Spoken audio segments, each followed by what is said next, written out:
You do not need to get married to get a permanent residency in Canada. Yes, you do not need to involve yourself in any sort of like marriage or something that you do not want to be involved with. It doesn't mean that if you come in as a couple, it's a crime, but you do not need to be married. You get me, yeah? Hi guys, CF Very Girl Love on Matt TV. Now what am I talking about today?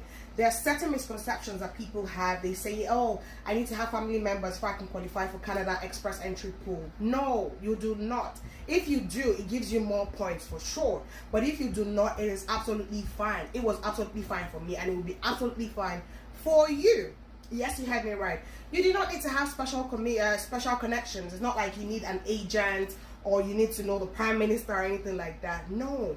You can actually start the process on your own. Now, there's nothing wrong if you want to use an agent, if you can afford it. But then you need to follow up as well. So don't just think, oh, you're using an agent, you just go home and sleep. You need to follow up to know the stories that they're coming up with, to know everything, where they're getting the documents. Because obviously you need to submit a lot of documents. So at the end of the day, the last stages, I'm not even going to talk about it now because there's a lot of documentation. You need to actually bring your work experience, like obviously like your pay stub, you know, over time. They call it pay stub here in the UK.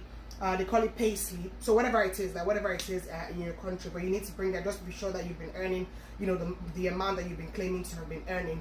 You need to have a specific amount in your bank account as well. Not too much, but just something that will be okay, depending on the number of families, or something that will be okay for you and, you know, whoever you're dependent on. So just okay for you as one person. But for you to get into the pool, these are the few things that you need to get.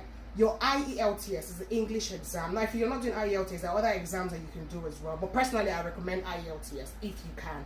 It's a difficult exam, but it is very possible to pass. I mean, it's an English exam, right? There's reading, writing, listening, and speaking. So just do your best to pass all of it.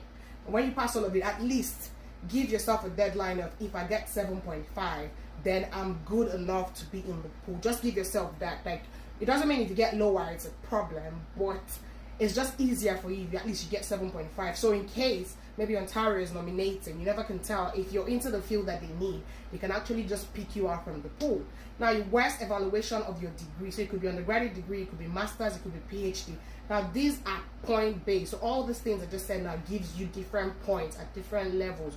But once you have all of this put together, and of course the amount that you're going to be coming, because it will actually that when you're like filling in for the express entry pool, you can actually join the pool. Work experience obviously is number one, because at least you need to have worked, you need to work for like 1 year, at least 1 year in that field, maybe in your home country or wherever you're coming from. So once you have all of this together, you go online and search for the express entry pool. You check the points calculator. That way you can count if you actually qualify. Then we get to the next step. Anyway, guys, see your favorite girl, Love on my TV.